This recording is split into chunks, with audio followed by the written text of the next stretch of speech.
บายดีพ่อแม่พี่น้องมดสุขุสุคนมื้อนี้เข้าสู่ซองแก้วมื้อนี้ชาแนลอีกแล้วพี่น้องมื้อนี้สิพาพี่น้องไปเกี่ยวเขาวเนาะสามเอ้ยน้องสวรรค์แล้วก็สาวลาเพิ่น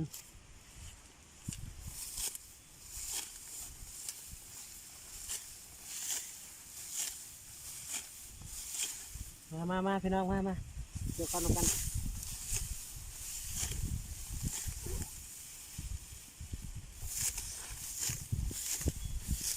เด้อ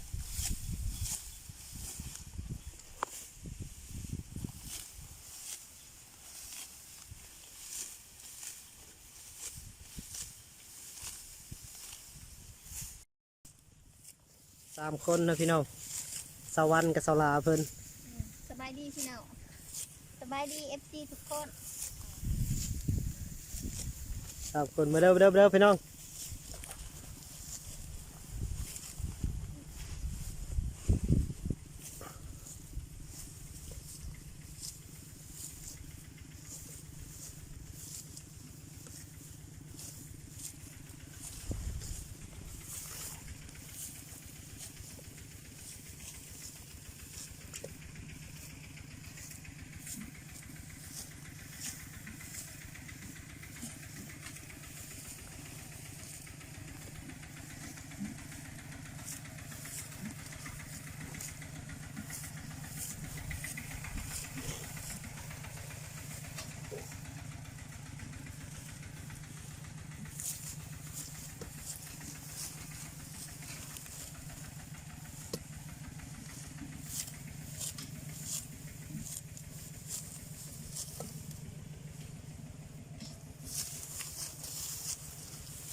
ได้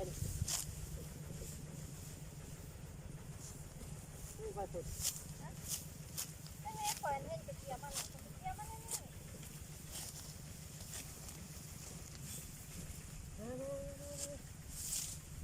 ทางไรกระต่ายเกาะไปทางน้ำมันต่างเกาะหุงเห็นหุงโอ้โหไปตั้งขนาดนั้นเท้าเสียมันไม่ได้เกี่ยวเท้า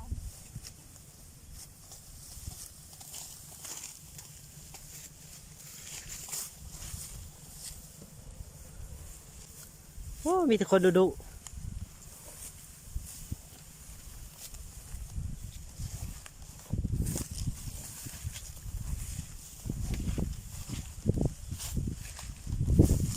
เข้ากระซุกแน่บุซุกแน่พี่น้องเอ้ย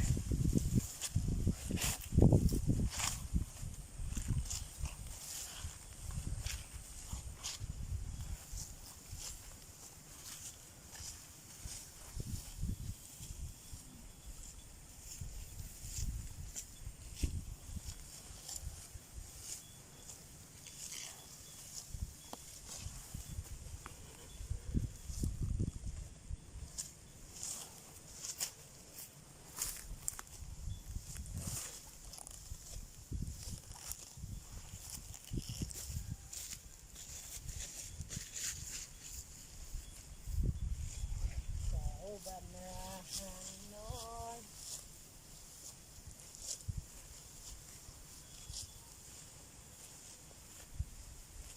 เนี่ยจะจีแน่ล่ะ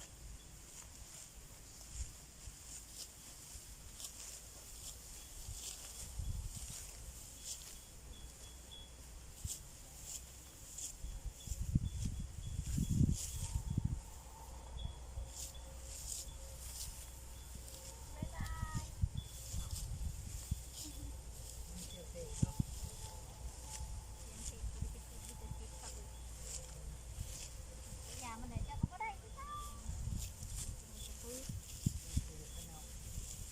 ไปนอกประเทศอะไรนี่เสียงเพลงเที่ยวเทคให้ฮาลงไป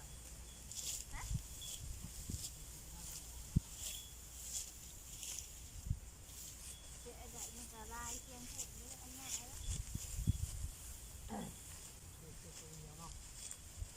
เปิดเพลงเดียวเขาเจาะส่งเสียงเพลงจะได้รีบก็ติดแต่ว่ามันไม่ได้เนี่ยนั่นบะ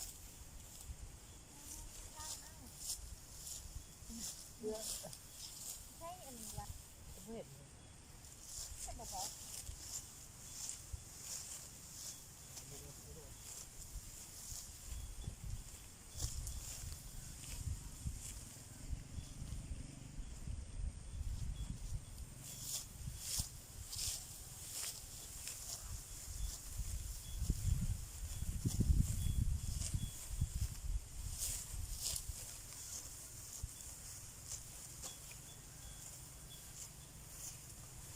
เดี๋ยวจะเสร็จได้ไหม ไม่ได้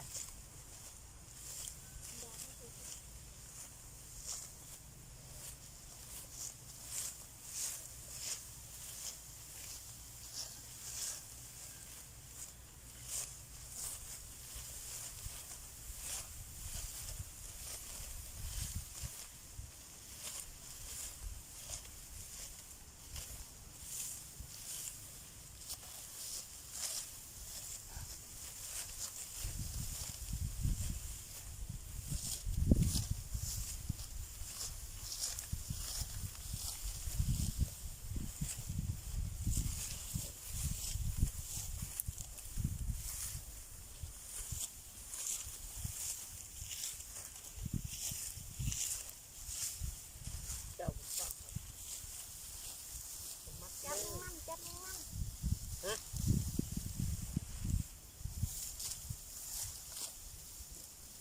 ล้างคนหน้าอย่างหน้าเป็นแบบโอ้ยสิเห็ดหมักปีเด้อถ้าสิเห็ดหมักปีเป่าสุพังเป่าปีสุพัง พักผ่อนพี่น้องพักผ่อนแดดหลายนั่งพักผ่อนกันหน่อยหนึง ลามาเห็ดบ้างหลายจะเป็นเห็ดละพอเห็ดบ่ดังน้องเด้อสิลองเห็ดเจ๊กี่ดังหรือบ่เด้อเรียนแต่บ่ดังเห็ดบ่ได้กับบ่คอยสิดังก็ได้สิลองเห็ด เอากับบสุกปันไดพี่น้องเอ้ย เห็ดเบิ่งจ้ะสิเป่าปีให้ฟังแต่มันสิเป็น ปีก็ได้มาให้สมาธิปีก็ฝากมาให้สุดยาปีดังเลย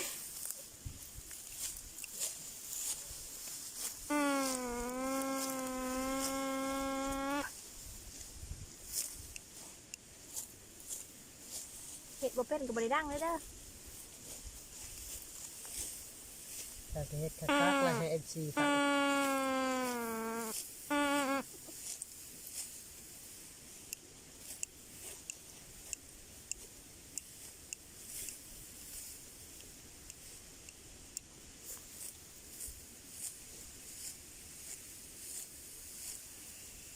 ฮะบ่ดังอีเลย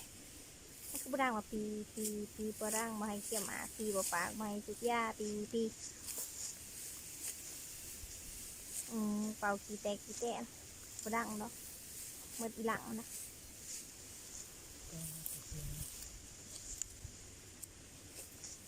บ่ดังจะกัดอ่ะ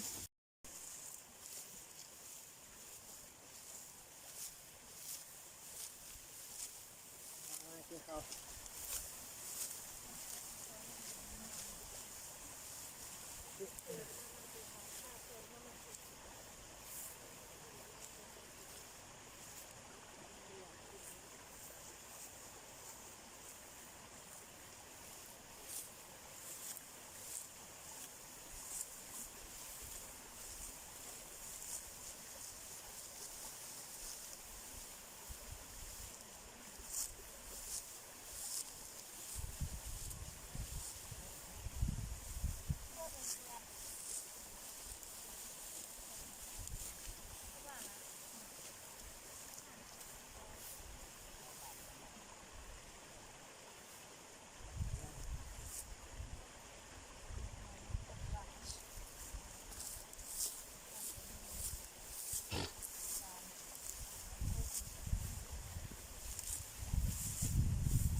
แล้วเนาะพี่น้องแล้วเบื้องหนึ่ง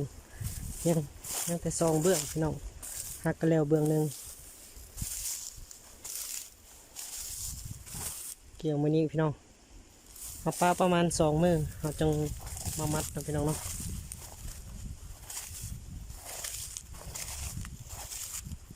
หักก็แล้วเบื้องหนึ่ง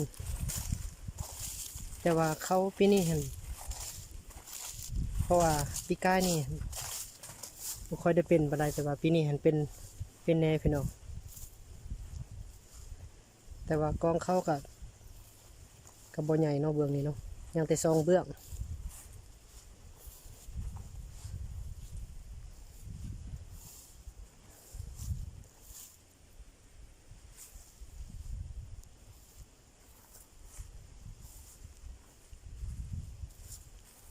เอาไปเบิ่งกองเขานะพี่น้องว่าหลายซ้ำใด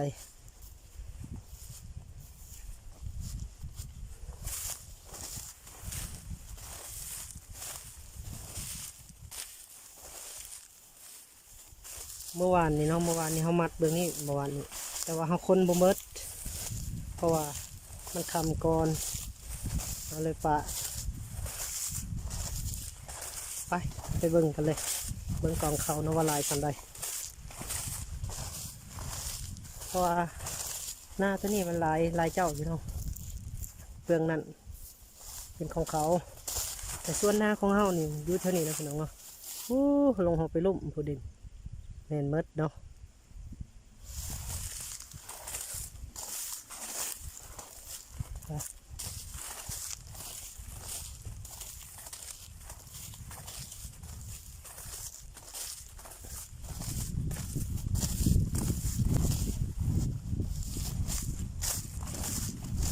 นี่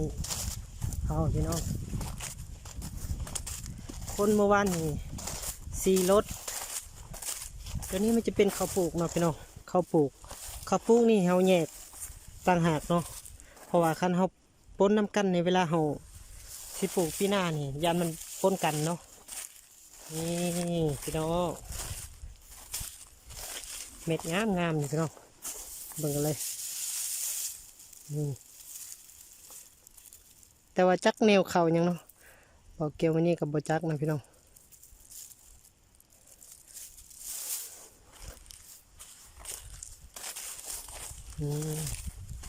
คันว่าตีก็จะได้ประมาณ40-50 สอบก็ละเบื้องนี้เนาะแต่ส่วนซองเบื้องยังบ่ฮู้พี่น้อง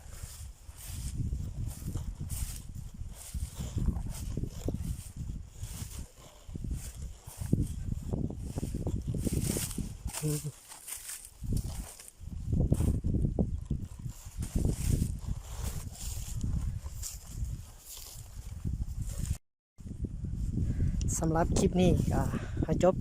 สนิทก่อนนะพี่น้องเนาะอย่าลืมกดไลค์กดแชร์กดติดตามนะพี่น้องกดกระดิ่งเพื่อ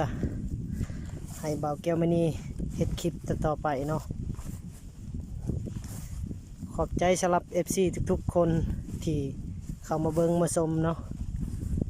ในคลิปของบ่าวแก้วมณีเนาะขอบใจ